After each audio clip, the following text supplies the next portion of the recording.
खाली करा खाली करा खाली करा खाली बस थोडंसं पुढे या खाली करा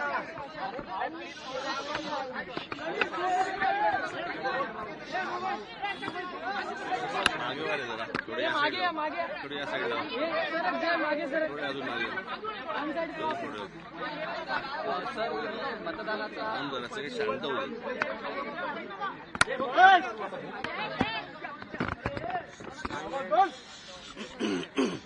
राज्यात सहपरिवार तुम्ही मतदानाचा हक्क बजावलेला आहे. अनेक जण आपला हक्क बजावतात मात्र तक्रारी देखील समोर येतात. विशिष्ट बोटांवरती शाई मी त्यावरती बोलतो.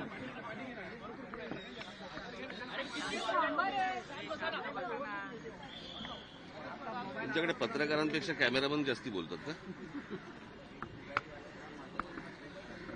नाही, मला या विषयामध्ये मला मुद्दामून आपल्याला सांगायचं आहे की कशा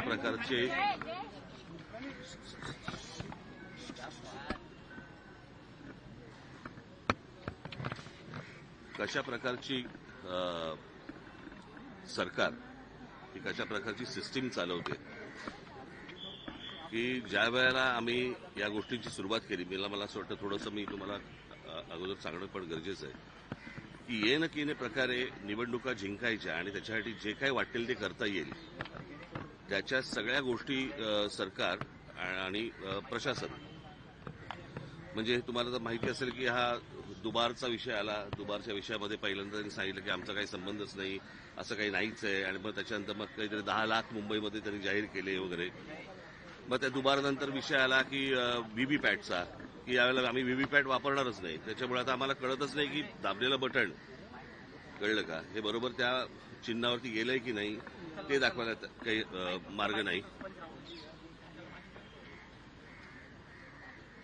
मार्ग नाही. आणि मग ते सगळं झालं. त्या सगळ्या गोष्टींनंतर आता नवीन काहीतरी काढलं की त्यांनी काहीतरी आता ते पाडू नावाचं काहीतरी यंत्र आता उद्या काहीतरी मतमोजणीच्या वेळेला वापरणार. म्हणजे विरोधी पक्ष वगैरे या नावाची काही गोष्ट ठेवायचीच नाही. दुसऱ्या पक्षाने निवडणुका लढायच्याच नाहीत. सरकारने ठरवायचं की कशा प्रकारे निवडणुका जिंकायच्या. जे त्यांनी विधानसभेच्या वेळेला केलं ते आता हे सगळं करायचा प्रयत्न करतायत. होऊ देणार नाही तो भाग वेगळा.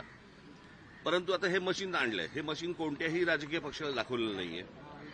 बरं, हे मशीन आणल्यावरती त्याचं क्लॅरिफिकेशन, त्याची स्पष्टता ही निवडणूक आयोगाने द्यायची. ते देत नाहीयेत. मागितल्यानंतर पत्र पाठवल्यानंतर पण ते देत नाहीयेत. आणि आज तर अजूनच वेगळं काहीतरी की बाबा आजपर्यंत ती इंक लावली जायची, बरं का. आता काहीतरी नवीन पेन आणलंय आणि ते पेनमध्ये इतक्या तक्रारी सगळ्या बाजूनी येत आहेत की तुम्ही बाहेर पडल्यावरती त्याला जर सॅनिटायझर लावलं तर ती शाई जाते. म्हणजे आता कालचं घ्या तुम्ही, एक दिवस वाढवून दिला उमेदवारांना की तुम्ही मतदारांपर्यंत जाऊ शकता. आता हा असा कुठचाही नियम नाही जो कोणत्याही निवडणुकांमध्ये वापरला नाही. तो अचानक नवीन आणला. म्हणजे ते म्हणजे परत ते कशासाठी पैसे वाटायला. म्हणजे संपूर्ण प्रशासन हे सत्तेसाठी कामाला लागलेलं आहे. आम्ही आमच्या परीने जे काही करायचंय ते करतोच आहोत, बरं का. परंतु ही काही चांगली लोकशाहीची लक्षणं नाहीत. या असल्या निवडणुका या देशामध्ये होणं आणि त्या असल्या फ्रॉड निवडणुकांमध्ये सत्तेवरती येणं याला काही सत्ता नाही म्हणत या सगळ्या गोष्टीला. माझं फक्त नागरिकांना आणि माझ्या सर्व शिवसैनिकांना, महाराष्ट्र सैनिकांना मला फक्त एवढंच सांगणं आहे, सगळीकडे सतर्क राहा या सगळ्या याच्यामध्ये की कशा प्रकारे. आत्ता इथे छबिलीत असला कुठेतरी इथला एक दुबार सापडला, त्याला आता पोलिसांनी पकडलाय. म्हणजे हे सगळ्या ठिकाणी सगळ्या गोष्टी सुरू असणार. सत्तेचा किती गैरवापर करायचा याला पण काही मर्यादा मला असं वाटतं असायला हव्यात. परंतु नागरिकांना आणि मला असं वाटतं की तिथल्या माझ्या शिवसैनिकांनी आणि महाराष्ट्र सैनिकांनी याच्यामध्ये सतर्क राहावं आणि कोण दुबार येत आहेत आणि कोण शाही पुसतायत आणि काय करतायत याच्यावरती त्यांनी लक्ष ठेवावं, एवढीच फक्त इच्छा. घेतला तर त्यांच्यावर कारवाई केली जाईल असं अमित साटम यांनी सकाळी सांगितलं. नाही, प्रश्न अमित साटमने या गोष्टी बोलू नयेत. आता कळलं का. आज निवडणुकीचा, आज मतदानाचा दिवस आहे. आम्हाला जे हवं ते आम्ही करू.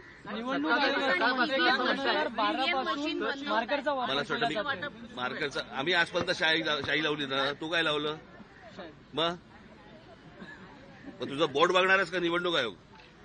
महापालिका प्रशासन यावर थांबा रे जरा.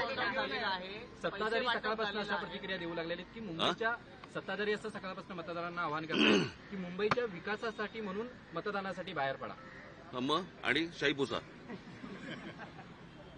शाही पुसा परत जा, परत मतदान करा, परत बाहेर या, शाही पुसा. हा विकास ठीक आहे. आपण सतर्क राहावं. आणि मला असं वाटतं की आपण सर्व पत्रकार बांधव भगिनी, आपल्याला पण माझी विनंती आहे की या सगळ्या गोष्टींवरती आपण बारीक लक्ष ठेवावं.